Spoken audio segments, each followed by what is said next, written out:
우리는 노래를 부르면서 삶을 살아가고 있습니다.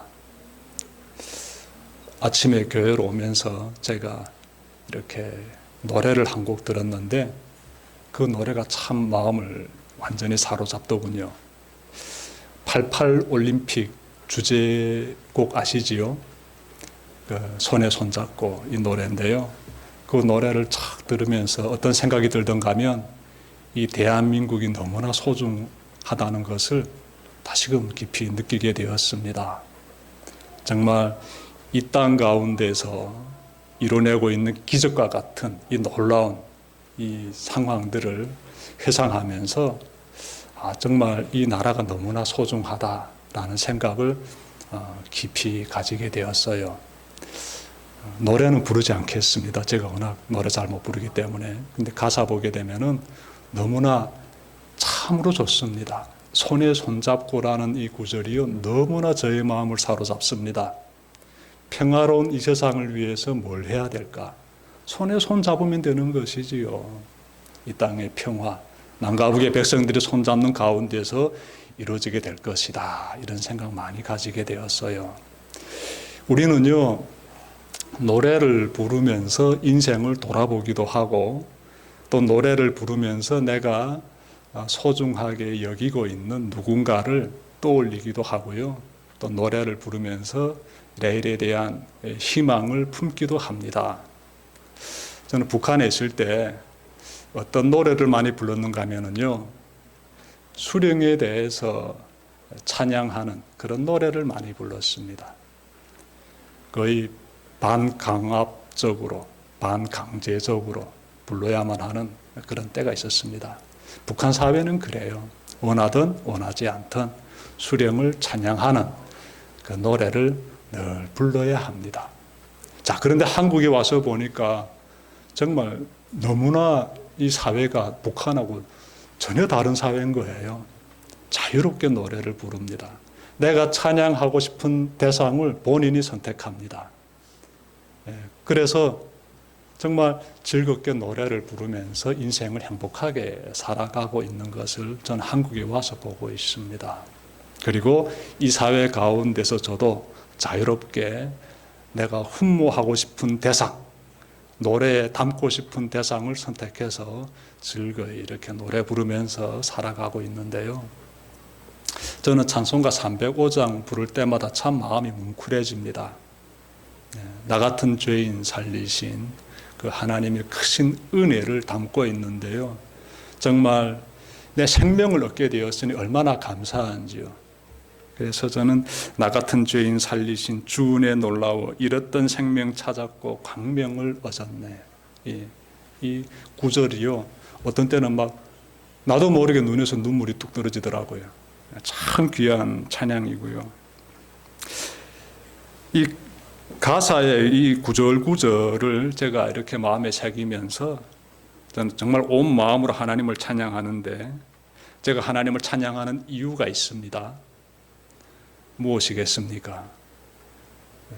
나를 살려주셨으니, 이 죄인으로 살아왔던 나를 깨끗하게 회복시켜 주시고 나를 살려주셨으니 당신께 제가 찬양을 올려드립니다 라는 것이지요. 그것이 제가 하나님을 찬양하고 있는 이유입니다. 사도 바울은요, 우리가 하나님을 찬양하는 이유에 대해서 이렇게 말하고 있습니다. 3절 보시게 되면 나오지요. 하나님을 찬양합시다. 하나님께서는 그리스도 안에서 하늘에 속한 온갖 신령한 복을 우리에게 주셨습니다. 하나님을 찬양해야 되는 이유가 하나님께서 예수 그리스도 안에 있는 우리에게 하늘에 있는 온갖 신령한 복을 주셨기 때문입니다 라고 해요. 여기서 신령한 복이라는 단어가 아주 중요한 단어가 되겠습니다. 그 복을 하나님께서 우리에게 주셨기 때문에 우리는 하나님을 찬양합니다 라는 것이지요. 신령한 복이란 무엇이냐라면은요, 세상에서 말하는 복하고는 차원이 다릅니다. 세상에서는 재물이 많은 것도 하나의 큰 복이지요. 건강한 것도 복이고, 또 뛰어난 재능을 가진 것도 복이지요. 기타 등등 세상적인 복들이 많은데 사도 바울이 말하고 있는 신령한 복이란 영적인 복을 말합니다. 세상의 복하고는 달라요. 그래서 오늘 본문을 통해서 신령한 복이 가지고 있는 세 가지에 대해서 제가 전해드리겠습니다. 가장 먼저 첫째로 그리스도 안에서 하나님의 사랑의 대상이 되는 복이에요. 정말 중요합니다. 하나님이 사랑하시는 그 대상이 있는데 그 대상이요 얼마나 큰 복을 누립니까? 천지를 창조하신 하나님의 그 사랑이 대상이 되었으니 그 복이 얼마나 큰 복이 되겠습니까? 여러분 4절 앞부분 보시게 되면은 하나님은 세상 창조 전에 그리스도 안에서 우리를 택하시고 사랑해 주셨다 이렇게 말씀하고 있습니다. 세상이 창조되기 전에 우리를 선택하시고 사랑하신다 이 말씀이지요. 말씀 통해 알 수 있듯이 하나님께서 우리를 선택하셨다 그리고 우리를 사랑하신다라고 말씀하시는데 그리고 그리스도 안에서 우리를 선택하셨다라고 이렇게 구체적으로 말씀하고 있는데 잠깐 멈춰서 봅시다. 여러분 어떤 생각이 듭니까? 질문이 떠오르지 않습니까? 여러분 하나님께서 그리스도 안에서 특정인만 선택하시고 그들에게만 사랑을 베푸시는 것입니까? 라고 질문 가질 수 있는 거 아니겠습니까? 선택이라는 단어가 나오니까 그렇습니다. 하나님께서 모든 사람을 품어주시고 모든 사람에게 사랑을 베푸십니다. 이렇게 말씀하시면 이런 질문 안 가지게 되지요. 그런데 하나님께서 선택하시고 사랑해 주셨다라고 말씀하기 때문에 우리가 잠시 질문 가지게 되고 그 답에 대해서 찾아야 될 것 같습니다. 왜 하나님께서 이렇게 일하실까? 왜 특정 사람만 선택하셨을까? 이런 질문들 가지면서 생각할 수 있는데 과연 그럴까 싶습니다. 과연 그럴까? 하나님은 온 인류 중에서 구원받을 특정한 사람들만 선택하시고 그들에게만 사랑을 베푸실까? 과연 그럴까? 그런 질문 가질 수 있는데 결론부터 말씀드리겠습니다. 꼭 그렇다고 확정 지을 수 없습니다. 꼭 그렇다고. 만약 그렇다면 구원받을 사람들은요, 창조 전부터 선택되었으므로 잘 들으십시오. 굳이 불신자들에게 찾아가서 복음을 전할 이유가 없습니다. 여러분들이 나가서 전도할 필요가 없어요. 예수 믿지 않는 사람들에게 접근할 필요가 없습니다. 어차피 구원받을 사람은 하나님이 창조 전부터 선택하셨기 때문에 그래요. 하나님이 이미 선택하셨으니 선택받지 않는 사람들에게 굳이 찾아가서 복음을 전할 이유가 전혀 없는 것이에요. 그렇죠? 또 하나. 어차피 하나님께서 선택하셨다게 되면은 내가 그래서 예수 믿는 사람이기 때문에 내가 선택받은 사람이다라면은 내가 굳이 예수님이 걸어가신 그 고난의 길, 십자가의 길, 그 어려운 길을 걸어갈 필요 또한 없습니다. 편하게 살면 되는 거예요. 적당히 죄를 지으면서 살아도 되겠지. 왜냐하면은 어차피 하나님께서 나를 구원하시기로 정하셨기 때문에. 이런 생각을 가지게 된다라는 것입니다. 하나님 뜻이 과연 그럴까요? 하나님께서 선택하셨다. 5절 보게 되면 예정하셨다. 이런 내용도 나오는데요. 선택하다, 예정하셨다. 이런 단어를 보면서 우리가 그러므로 하나님은 많은 사람들 중에서 특별한 사람들, 우리들만 구원하시네. 이런 생각 가지지 마시고요. 좀 넓게 생각해야 됩니다. 넓게. 여러분, 하나님은요. 성경을 보게 되면 온 인류를 구원하기를 원하십니다. 편협한 그러한 마음을 가진 하나님이 아니세요. 너무나 넓고 우리가 표현할 수 없는 그 이상의 광활하고 우주와 같은 마음을 품고 계시는 신이십니다. 인간처럼 편협한 마음 가지고 살고 계시지 않지요. 하나님은요, 당신이 창조하신 모든 세계를 사랑하셨다라고 말씀하고 있습니다. 누가 그 말씀하셨지요? 하나님이 이 세상에 보내신 그분의 아들이 그 말씀을 하셨어요. 하나님이 이 세상을 이처럼 사랑하셨다라고 말씀하셨지요. 여기에서 나오는 단어, 이 세상이라는 단어예요. 이 세상은요, 하나님의 피조 세계를 다 아우르고 있습니다. 그럼 하나님이 이 세상을 다 이렇게 사랑하고 계신다라면은 하나님께서 자신의 형상대로 지음받은 인간 얼마나 사랑하시겠습니까? 얼마나 그들을 다 구원하길 원하시겠습니까? 그들을 다 구원하기 위해서 예수님을 보내신 것이에요. 사도 바울도 이 사실을 잘 알고 있습니다. 그래서 디모데전서 2장 4절에서 이렇게 말했습니다. 하나님은 모든 사람이 구원을 받으며 진리를 아는 데 이르기를 원하시느니라. 사도 바울도 잘 알고 있죠. 하나님의 마음이 얼마나 크고 넓고 하나님은 모든 사람을 구원하길 원하시는지를 사도 바울도 잘 알고 있습니다. 그래서 이렇게 디모데전서에서 이렇게 말하는 거예요. 하나님은 모든 사람이 구원받길 원하신다. 여러분, 하나님께서 모든 사람을 선택하시고 다 그들을 하나님 나라로 인도하기를 원하시지요. 그런데 오늘 본문 보게 되면은 그럼에도 불구하고 뭔가 특정인이 선택받고 있다라는 이러한 분위기를 우리가 놓칠 수가 없습니다. 여러분, 바울이 여기에서 무엇을 말하고 싶어 하는지 우리가 좀 생각해 봅시다. 이 편지를 받고 있는 대상은요, 에베소에 있는 교인들이고 더 나아가서 예수님을 구주로 믿고 있는 그리스도인들입니다. 그들의 믿음을 공고하게 다져주기 위해서 그래서 당신들이 하나님의 선택을 받았으며 라고 이렇게 말씀하고 있는 것이다 라고 여러분들이 이해하시면 참 좋겠습니다. 예. 여러분, 하나님께서요 당신의 위대한 역사를 이루기 위해서 이렇게 특별한 사람들을 선택하시지요. 성경 보게 되면은 아브라함이 그런 인물이었고 이스라엘 민족이 그런 민족이었고요. 그리고 지금 예수님을 믿는 사람들이 바로 그러한 사람들이지요. 이들을 통해서 하나님께서는 불신자들이 하나님을 알아가기를 원하시는 거예요. 우리의 삶을 통해서 불신자들이 하나님께로 나오기를 하나님이 원하십니다. 이걸 항상 잊지 마시길 바랍니다. 하나님은 우리에게 당신의 사랑을 보여주셨습니다. 어떻게 보여주셨겠습니까? 예수님을 통해서 보여주셨지요. 자신의 아들을 희생시키시는 그 어마어마한 사건, 그 십자가 사건이지요. 우리의 죄를 대신 씻어주시는 그 하나님의 놀라운 은혜의 사건, 그 십자가 사건을 통해서 하나님이 정말 우리를 사랑하시는구나를 우리가 정말 깊이 깨닫게 되지요. 하나님은요, 우리에게 당신의 사랑을 보여주셨습니다. 십자가를 통해서 말입니다. 우리는 예수님 안에서 정말 하나님께서 우리에게 부어주시는 신령한 복을 지금 받아 누리고 있어요.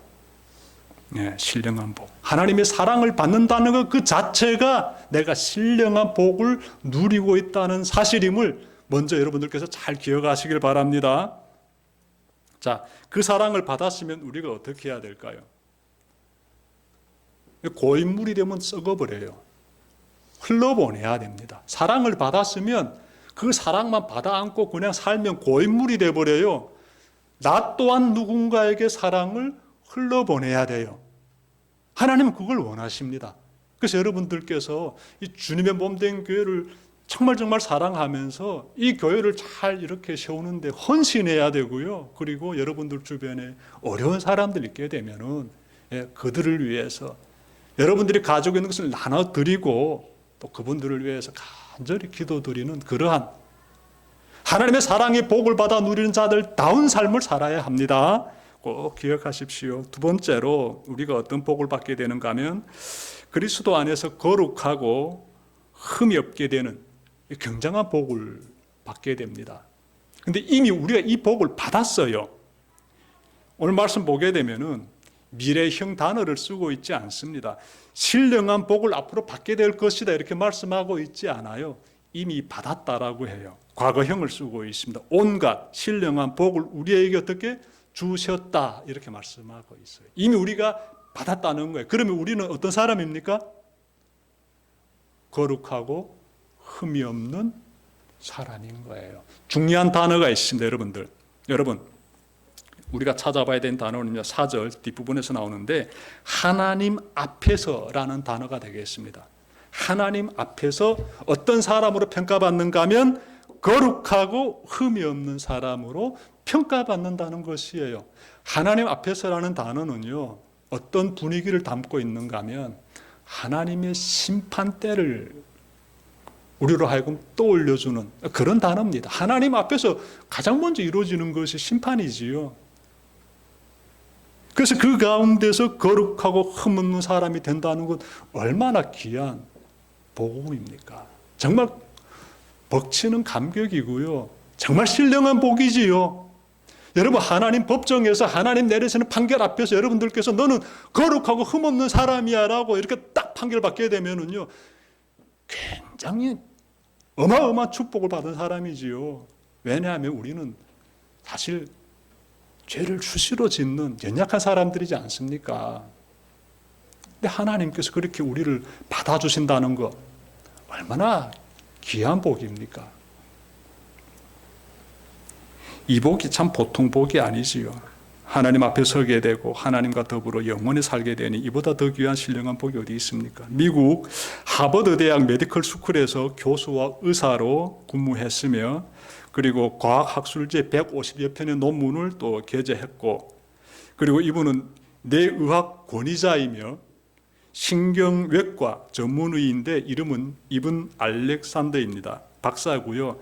이 사람의 이야기를 잠깐 전해드리겠습니다. 이분은 어느 날 박테리아성 뇌막염에 걸려 응급실에 실려갔습니다. 박테리아성 뇌막염에 걸리게 되면 사람이 이 뇌내 피질이 손상되면서 빨리 치료가 이루어지지 않을 경우에 생명을 잃게 됩니다. 긴급하게 응급실에서 잘 치료받아서 이렇게 생명이 회복이 된다 할지라도요, 식물인간이 되어서 살아가게 된다라고 해요. 자, 그런데 응급실에 실려간 그는요, 2시간에 걸쳐 굉장한 고통 가운데서 막 울부짖게 됩니다. 본인이 어떻게 표현하는가 하면 내가 짐승처럼 울부짖었다라고 해요. 굉장한 고통 가운데서 지금 응급실에서 막 울부짖으면서 막 괴성을 지르다가 마지막에 그가 이렇게 말합니다. 하나님, 저를 살려주세요. 그리고 의식을 잃었습니다. 이 사람의 뇌는 정지 상태에 들어갔다라고 해요. 하나님, 저를 살려주세요. 이 사람이 마지막으로 이렇게 고백할 수 있었던 것은 예수님 믿는 사람이에요. 네. 성공에 다니는 교인입니다. 자, 이렇게 마지막으로 하나님께 살려주세요 하고 기도드린 후에 그는 의식을 잃고 시간이 7일이 흐릅니다. 이렇게 되면 책에서는 이렇게 표현하고 있어요. 저는 코드를 뽑게 되면 TV가 딱 꺼지지 않습니까? 그것처럼 사람의 뇌도 정지 상태에 들어간다. 아무런 의식을 가질 수 없다라는 것이 과학자들의 정설인데, 그런데 여러분, 이븐 알렉산더 박사가 이때부터요, 의식 활동을 경험하게 돼요. 자신의 뇌가 살아서 의식 활동하는 것을 경험하게 되는데요, 간단히 말씀드리면 그는 천국을 경험하게 됩니다. 그곳에서 만난 한 존재로부터 이런 말 듣습니다. 제가 인용 그대로 할게요. 그대는 진실로 사랑받고 있고 소중히 여겨지고 있어요. 영원히 그대는 두려워할 것은 아무것도 없어요. 그대가 저지를 수 있는 잘못은 없어요. 제가 봤을 때 가장 중요한 내용이 마지막 내용인 것 같습니다. 그대가 저지를 수 있는 잘못은 없어요. 그러니까 천국에 있는 영적인 존재가 이분 알렉산더 박사에게 한 말이 무슨 말입니까? 당신은 흠이 없다는 거예요. 당신은 죄가 없다는 거예요. 예수 믿는 당신은 지금 천국에 있다고 지금 알려주는 것이지요. 이분이요, 나중에 의식을 다 되찾은 다음에 회복이 됩니다. 식물인간도 되지 않고 다 회복이 돼가지고요, 자신이 본 것을 책으로 썼는데 그 책이 바로 나는 천국을 보았다입니다. 여러분들께서 기회 되시면 이 책도 한번 보셔도 좋을 것 같습니다. 이분 알렉산더는 천국에서 자신이 죄인으로 취급받지 않고 하나님의 사랑받는 존재로 대접받았다, 이렇게 또 간증하고 있습니다. 여러분, 예수 그리스도 안에서 신령한 복을 누리는 사람들은 모두 다 천국에서 이런 대접을 받게 됩니다. 거룩하고 흠이 없는 자가 받게 되는 대접, 얼마나 귀합니까? 주님 덕분에 우리가 그 모든 귀한 대접을 받게 되는 것입니다. 명심합시다. 여러분, 육신의 삶이 전부가 아니에요. 세상 과학은 그러지. 우리의 뇌가 멈춰서게 되면 의식은 그 다음부터 전원 코드에서 전원을 뽑으면 TV가 딱 꺼지듯이 끝이다. 아무 의식할 수 없다라고 했는데 그거 아니었어요. 그 분야에서 전문가가 직접 경험하고 나서 와, 그렇지 않다. 결코 그렇지 않다. 육체에서 경험하고 있는 모든 의식과 활동이 전부인 줄 알았는데 그렇지 않다. 세상에 영적인 세계에 있다. 의식 활동이 이어진다. 천국이 있다. 라는 것이지요. 그 복을 누리면서 살아야 됩니다.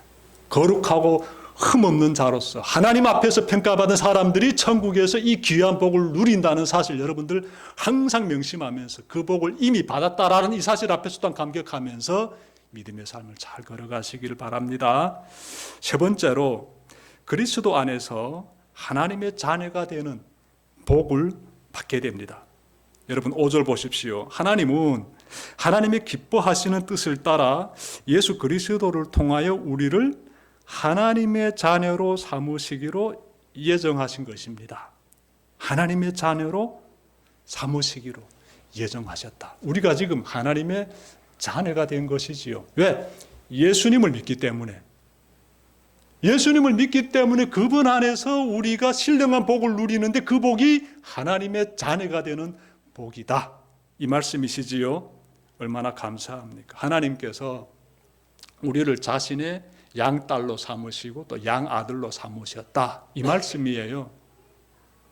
하나님의 양딸이 되고 하나님의 양아들이 되었다면요. 그러면 우리의 신분이 어떻게 됩니까? 세상에서는 우리가 가지고 있는 신분이 참 볼품없지요. 별로 자랑할 만한 것 없지 않아요. 아니, 그런데 하나님 앞에서는요, 우리가 신령한 복을 받아 누릴 때 우리가 서 있게 되는 그 위치가 굉장하다는 거예요. 하나님의 자녀의 위치에 서게 된다. 성경 보게 되면 이렇게 말씀하고 있어요. 히브리서 1장 14절 보십시오. 모든 천사들은 섬기는 영으로서 구속받을 상속자들을 위하여 섬기라고 보내심이 아니냐. 우리가 천사들로부터 섬김을 받는다는 거예요. 천사들보다 더 높은 위치에 있다는 것입니다.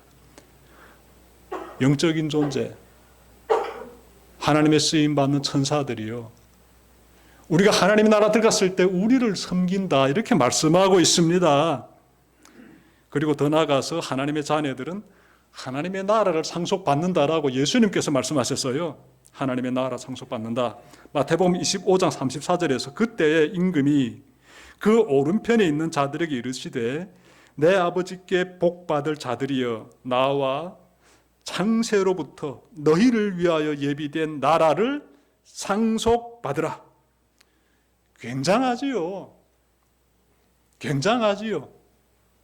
소유한다는 것, 이 세상에서의 소유가 아니에요. 하나님의 나라에서 하나님이 예비하신 것을 우리가 받아가지고 누리면서 하나님 앞에서 영생의 복을 누린다는 사실 꼭 기억하시길 바랍니다. 어떤 복을? 영생의 복을. 하나님 앞에서 하나님과 함께하면서 영원한 생명의 복을 누린다. 그때 하나님의 나라를 소유하면서 누린다는 거예요. 그래서 예수 믿는 사람들은 신령한 복을 받은 자들이다라고 말씀하고 있는 것이에요. 여러분, 이 복이 얼마나 귀한 복입니까? 그깟 세상의 물질이 되겠습니까? 예수님께서 우리에게 너무너무 중요한 그 모습을 보여주셨는데, 이 사탄, 하나님을 대적하는 자 마귀가 예수님에게 탁 접근해가지고 시험했지요. 이 돌을 가지고 떡을 만들라. 여러분, 왜 이 마귀가 예수님에게 이 돌을 보여주면서 이 돌로 떡을 만들라라고 말했을까요? 다른 것도 많은데 왜 하필 돌입니까? 여러분, 이 돌이라는 물질은요, 그냥 우리 밥에 밟히는 것들이에요. 널려 있는 것이 돌이에요. 누구도 그 돌을 보고 욕심내지 않습니다. 그런데 이 돌로 떡을 만들게 되면 상황은 180도 달라집니다. 왜냐하면 떡은 우리의 생명을 지켜줍니다. 사람은 먹어야 살아요. 이 말인즉은 떡은 곧 돈이다라는 거예요. 물질이고 누구나 필요로 해야 하는 것이며 떡은 곧 돈으로 바뀌어질 수 있는 너무나 귀한 물질이에요. 그러니 이 마귀가 예수님에게 돌로 떡을 만들라라고 이렇게 딱 이렇게 질문했는데 예수님께서 하나님의 말씀으로 살아야 된다. 사람은 떡으로만 사는 것이 아니야. 이렇게 말씀하셨잖아요. 무슨 의미입니까? 어떤 의미를 지금 담고 있을까요? 하나님의 복을 누리는 사람들은요, 어떤 자세로 살아야 하는지를 우리가 예수님의 말씀 가운데서 깨닫게 됩니다. 세상의 물질은요, 굉장히 매력 있고요, 그것만 손에 붙잡게 되면은 인생 행복하게 살 것 같습니다. 특별히 돈이 가지고는 힘은 어마어마하지요. 그런데 예수님께서 우리에게 하신 말씀은요, 그것을 붙잡고 사는 것이 현명한 삶인 것이 아니라 우리는 하나님의 말씀을 붙잡고 살아야 돼. 소유하는 것 굉장히 그럴듯해 보이지요. 거기에서 행복이 나오지 않습니다. 여러분 경험해 보셨잖아요. 북한보다 한국이 너무너무 잘 사는 나라죠. 북한보다 더 좋은 집에서 지금 살고 있지 않습니까? 북한보다 더 좋은 음식을 먹으며 살고 있지 않습니까? 북한에서 구경도 못했던 멋있는 자동차를 지금 타고 다니면서 여러분들께서 지금 굉장히 멋있는 삶을 살고 있지 않습니까? 그렇게 많은 걸 소유하고 있으니까 행복합니까? 더 갈급해 하지요. 더 기가를 느끼죠. 더 많이 가지고 싶어 하고 끝이 없지요. 그렇게 인생을 허비하면서 살겠습니까? 예수님은 우리에게 말씀하셨어요. 그거 붙잡고 사는 삶, 소유를 추구하면서 사는 삶, 그것이 제대로 된 삶이 아니다. 신령한 복을 누리는 사람들은요, 예수님의 말씀을 붙잡고 살고요, 그들은요, 그 가운데서 행복이 무엇인지를 느끼게 되고요, 야, 이것이 진짜구나. 세상은 만져지게 되고 경험하게 되고 힘을 행사할 수 있는 것이 전부라고 생각하는데, 와, 이거는 진짜 아니구나. 그리고 진짜를 참으로 갈망하면서 그 가운데서 만족을 누리게 되지요. 신령한 복을 누리게 되지요. 이걸 우리가 좀 잘 깨달았으면 좋겠습니다. 예수님의 말씀은 신령한 복을 이미 받아 누리는 우리에게 큰 울림을 주고 있습니다. 큰 울림을. 하나님의 자녀가 된 우리는 예수님 안에서 하늘의 신령한 복을 받은 사람답게 말씀을 붙잡고 살아야 돼요. 말씀을. 물질의 유혹을 비롯하여 온갖 유혹을 하나님의 말씀으로 물리치면서 하나님의 자녀다운 삶을 살아야 해요. 아주 중요한 내용 되겠습니다. 어떤 사람? 하나님의 자녀다운 사람다운 삶을 살아야 합니다. 그 삶이 바로 어떤 삶일까요? 그 삶이 예배자의 삶이지요. 그 삶이 예배자의 삶이고 하나님을 예배하는 것이 나의 삶의 최우선으로 삼고 걸어가는 그리스도인의 삶이지요. 말씀 마치려고 합니다. 오늘은 예수 그리스도 안에서 얻은 하늘의 신령한 복에 대해서 전해드렸습니다. 제가 세 가지로 전해드렸는데, 첫째로 하나님의 사랑의 대상이 되었다는 것, 이것이 참 귀한 복이에요. 내가 하나님의 사랑의 대상이 된 것이에요. 자, 이어서 나는 하나님 앞에서 거룩하고 흠이 없는 그런 자가 되었다.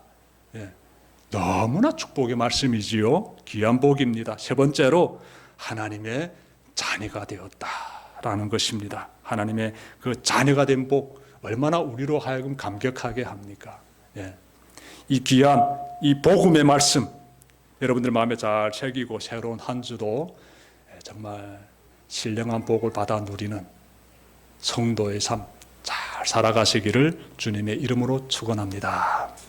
기도드립시다.